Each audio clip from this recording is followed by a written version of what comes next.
ગીર સોમનાથના ગીર ગઢડામાં ફરી બરબાદીનો વરસાદ। ગીર ગઢડા શહેર અને ગ્રામ્ય વિસ્તારમાં આકાશી બરબાદી।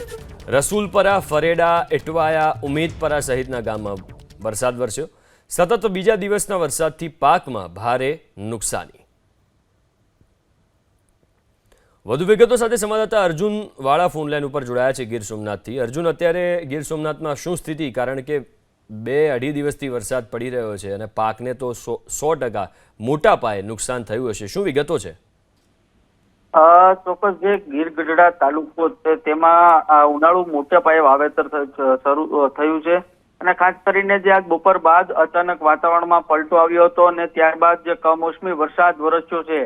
ખાસ કરીને જે ગીર ગઢડાના રસુલપરા, ફરેડા, ઇટવાયા, ઉમેદપરા સહિતના જે ગ્રામ્ય વિસ્તાર છે તેમાં બપોર બાદ અચાનક વાતાવરણમાં પલટો આવ્યો હતો અને કમોસમી વરસાદ શરૂ થયો છે। ખાસ કરીને જે કમોસમી વરસાદ છે તે ખેડૂતોને રાતા પાણીએ રોવડાવતો હોય તે પ્રકારના દ્રશ્યો છે।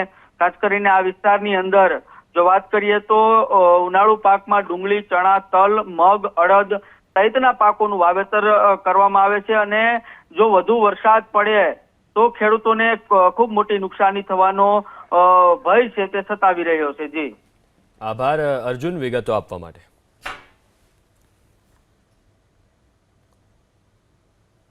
તો ગીર સોમનાથના દ્રશ્યો તમે જુઓ, ભારે વરસાદને કારણે પહેલી નજરે એવું જ લાગે કે જાણે ચોમાસું જ આવી ગયું છે। ચોમાસાનો વરસાદ હોય, રીતસરની રસ્તા પરથી નદી વહેતી હોય એવા દ્રશ્યો છે। વાહનના ટાયર પાણીમાં ડૂબી જાય એટલું બધું પાણી ભરાઈ ગયું, એટલો બધો વરસાદ, કમોસમી વરસાદ, કયા સમયનો વરસાદ વરસ્યો છે, માવઠું વરસ્યું છે। શહેરોમાં તો લોકો પરેશાન થયા જ છે, જનજીવન પ્રભાવિત થયું છે, પણ સૌથી મોટું નુકસાન આ વરસાદથી ખેડૂતોને છે।